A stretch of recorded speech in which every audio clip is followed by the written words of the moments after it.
Hey folks, Phil Beeman here. I've got a little history lesson for you today. I think lots of folks know that I'm from a beekeeping clan, but not many people know that I married into a beekeeping clan. Yeah. And so this is Darrell Mullin, who is my wife's uncle, and both he and his father were beekeepers. And he's moving and decided that he wants to pass on his collection of honey containers. So I thought we'd get a bit of a history lesson out of it. What do you got?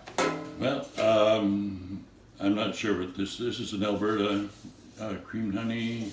So what's the deal with these cans? First of all, let's start with that. These is before there was plastic. Before there was plastic, it So always used to be yes. Yeah. All tins like there's different. It started out with some like this. This is Manitoba honey. So beekeeper would print these up, and then hopefully the customer would come back year after year and fill them up, right? Yeah. So these are recyclable containers. Yeah. Yeah. And then would these have been printed by the honey co-op? You think? No. But No, you could buy. They had.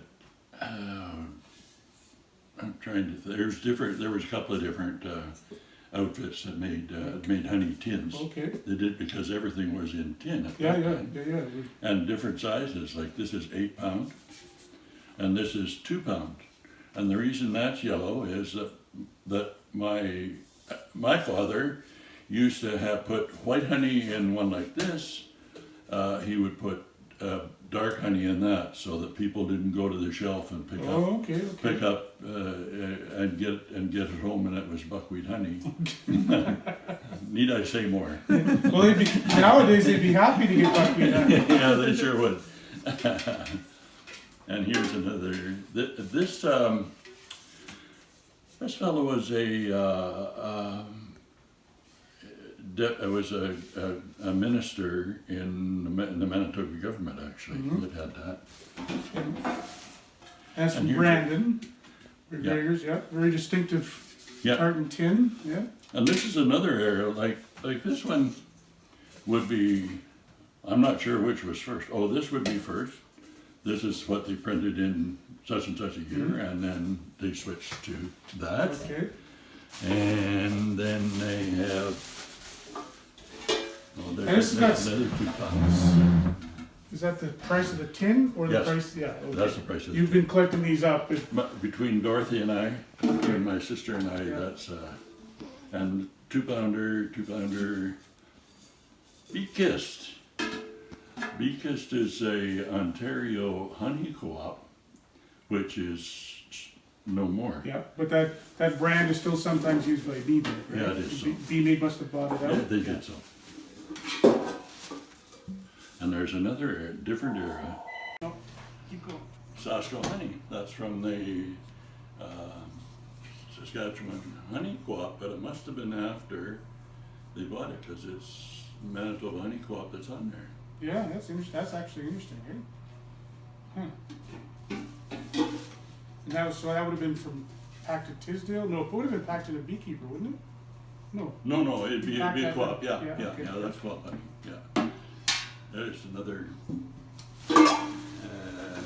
Lots of these. There's the 1 pounder in that size. One too much, just a little taste of buckwheat honey. And this one is another Manitoba honey. Some of the pails were pretty fancy when they Graysville, that's close up by Carmen here. Yeah. Who is that again? Huntley. Oh, Huntley. Okay. No. Did you ever know that? No, I didn't. Well, I probably did, but another Manitoba honey. Oh, now this is this design is the last design that they had. Yeah. When I was a kid, I stamped a lot of these. We used to have a machine that I'd put it on and go to here. The stamper was here, and I'd turn it like this. Come out with the name on there. Yeah. I filled many of these, but I Never stamped them. I remember my grandmother's honey tank with the. And that's Superior Honey Company of Lethbridge.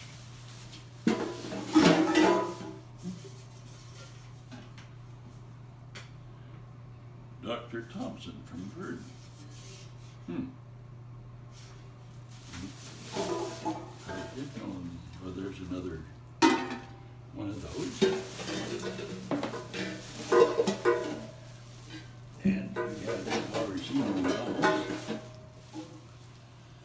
This is Trappist honey from the monastery of St. Norbert.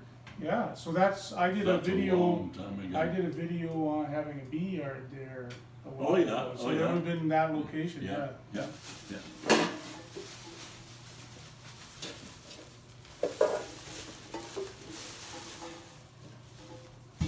Clovercrest honey.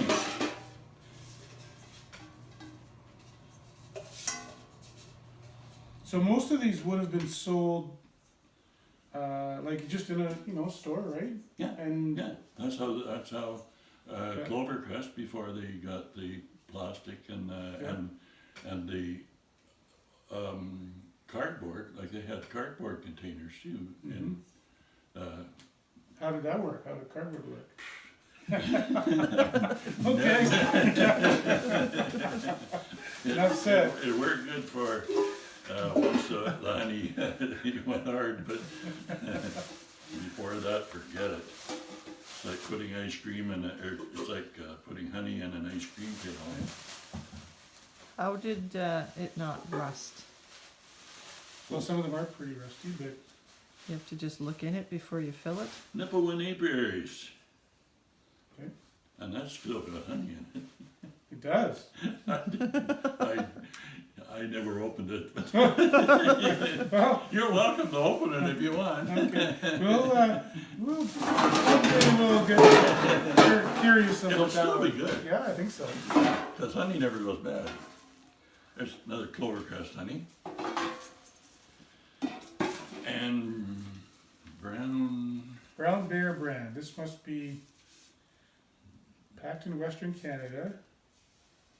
must be a private Label of some sort. one. Oh, here it is. Hodgson Apiaries, Jarvis, Ontario. Oh, okay. Number 1 amber honey. And that's Canadian Honey Limited. That's a fancy pail, that is. Yeah. There's another clovercrest honey. That's Guelph, Ontario. How heavy is that thing? Like how, Oh, how much was it How much supposed to does it hold? hold? That would have been it's pretty big. 9 pounds, it says. Clovercrest, bee made wildflower honey. That's, When you get buckwheat honey mixed with clover honey, you call it wildflower yeah. honey. But explain, this one's upside down, isn't it? Yeah, I guess somebody opened the bottom instead of the top. I don't know. Oh, was it opened with a can opener? No. I don't know. Oh, maybe that's the way it came, and then they put this is before, it never really had any honey in it. They put the lid on and, Okay. I guess, I don't know. I think that's a collector's item because it's upside. I think it was misfed into the machine. Yeah, that could be good. Can't imagine employees doing something like No, that. no. Empress honey. Where are they from? It would be, Empress is Safeway brand. Oh, okay, yeah. This is another era. This red would have been before the. That red, no, it would probably be at the same time, but they put buckwheat or amber or Oh, wildflower okay, so- honey in there. It's the same pattern as those blue ones, right? Yes, Yeah. yes. Okay. Yes. Where were those got too? Here, these ones. Yeah, yeah. Yeah, same. Yeah, the same. It would be the same era, but that they put white honey in that one and dark honey in that one. Good. Another pure Manitoba, not private, but it's Art Kreitzer. Yeah. Yeah. Was that Glenn's dad? Yes. Yeah. Okay. Whoa, just a minute. I'm not sure it was his dad or his uncle. Okay. So that would have been 60s. Yep. Yeah.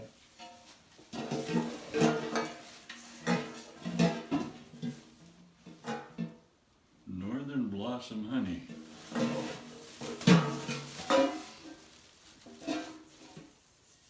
So it says pure northern Saskatchewan honey.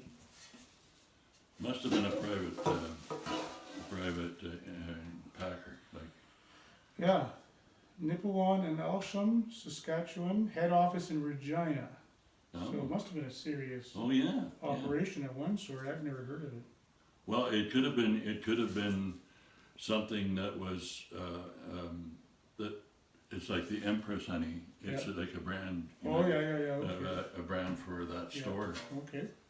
I think we've seen one of those. Oh, and there's that era.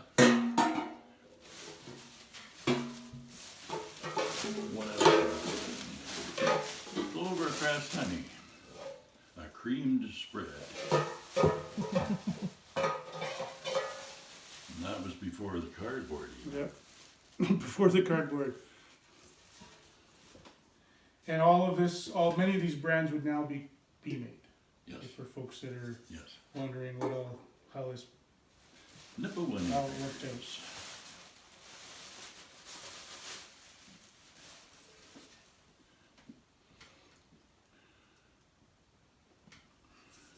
Norfolk Acres, Gladstone.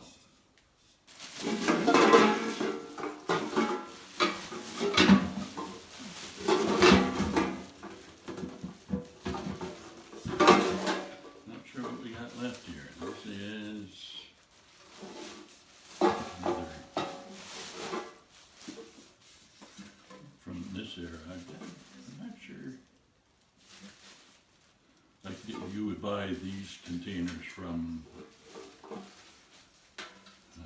not necessarily from Be Made. Mm-hmm.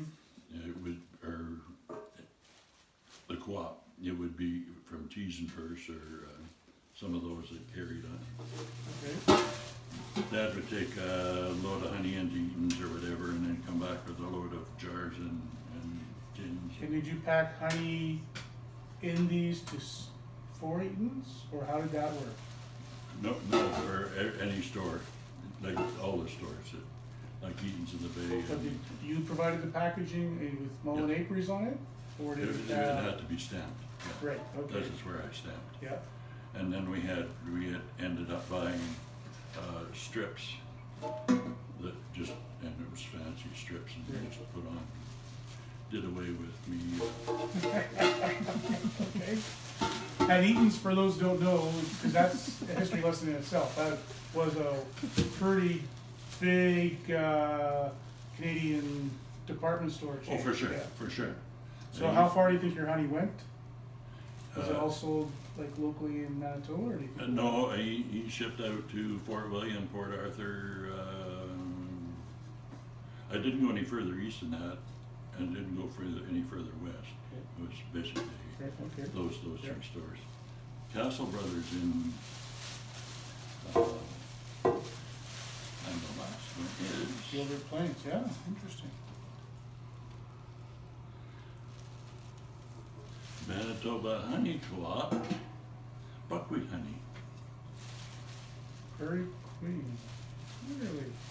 Well, that's, once Yeah. again, that's Yeah. why they did it that way, because they didn't want people picking up a buckwheat honey and taking it.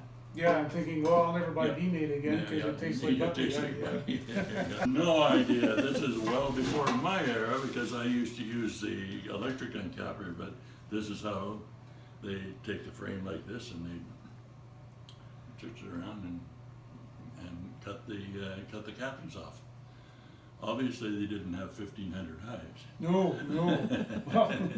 Well, I didn't have 8 kids either. Yeah, no, that's right. So there would have been 2 water lines clamped onto there somehow. Yeah, How yeah. they did that before there was gear clamps, I don't know. I have no idea.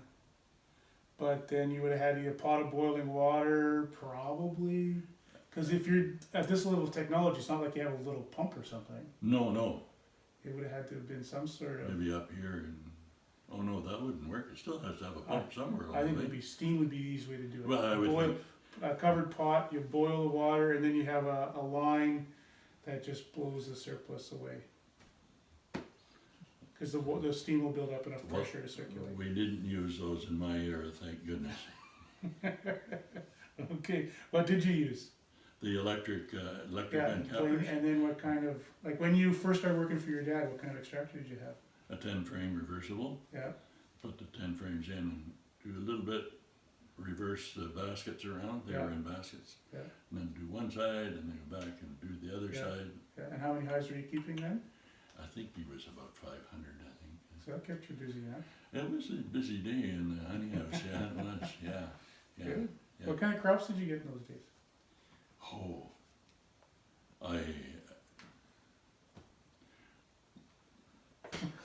I stamped pails and it would be probably 150 to 175. So not that maybe. much different than. No. Yeah, No. okay. Yeah, no, it'd be in that area. And were you hauling packages? Is that how you? Yes. Yeah. Yes, we used to. Before I got sort of involved in the bees, he used to have his bees shipped by train to Emerson, Mm-hmm. and then we would have to go down and pick them up at the train station down there. Yeah. And then we switched. I got a bigger truck and then started driving down to Alabama and picking up 600 packages Yeah. and bringing them back. So, Good. yeah, that was nerve-wracking, but I imagine. So driving all the way from Manitoba to Alabama in what kind of truck? it was a Ford 1-ton. From what was the year of the truck? It'd be about a 68, I guess. Okay. Yeah. About a 68. And you used to have to, like, you had your big box like this and the lids on top that went like this. The air came in here and through the packages and out just to keep them cool. Yeah. And it was, sometimes if it got really hot, you had to stop at a service station and water them down. Yeah. And the service stations knew you were coming, or you just? No. And then they wish they had never said yes. You know how it is when there's a truck full of bees that are hot. There's Yeah. still always a few Yeah, that yeah. get out and about. Cool. Well, thank you very much, Daryl. It's Okay, been, well, I hope you can we've had enjoy lots these. we've had lots of good bee chats over the years, Yeah, and I hope we can keep doing that. yeah, you bet. Thanks a lot, everyone. Have a great day.